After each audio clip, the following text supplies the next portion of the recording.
మొన్న 3 రోజుల కిందట కొన్ని యూట్యూబ్ ఛానల్లో వెంకటరెడ్డి గారి అధికారులకు సంబంధించిన కొన్ని వార్తలు వచ్చినాయి. నేను మొన్న ఇలాంటి వార్తలను వేయకపోవడం మంచిదని చెప్పడం జరిగింది. నేను మళ్ళీ ఒక వీడియో రిలీజ్ చేయడానికి కారణం ఏంటంటే, సరే ఏం జరిగిందా ఏం జరగలేదని మనం పక్కకు పెడితే,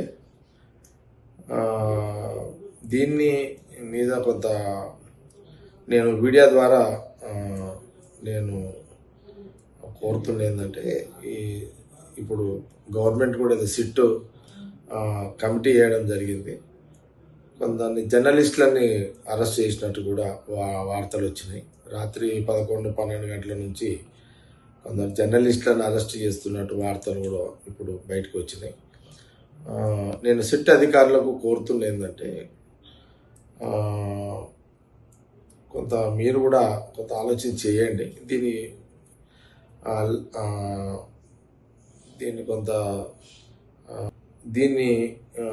ఇక్కడికే అదంటే సిట్ అధికారులకు కూడా నేను కొంత నా ఆలోచన ఏంటంటే, సరే కొంత మీకు కూడా ఆవేదన ఉంటుంది, అధికారుల మీద కూడా వార్త వచ్చింది కదా అనే ఫీలింగ్ మీకు కూడా ఉంటుంది. దాన్ని ఎవరం కూడా సమర్థించము. అధికారుల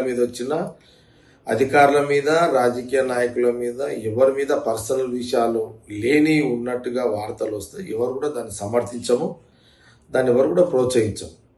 దట్టు మహిళా అధికారుల మీద అసలుగా అలాంటి వార్తలు వస్తే దట్టు ఎవరు కూడా మేము ప్రోత్సహించము. అధికారుల మీద వచ్చినా రాజకీయ నాయకుల మీద వచ్చినా లేనిది ఉన్నట్టుగా ఎవరు వార్తలు వేసినా అది తప్పే.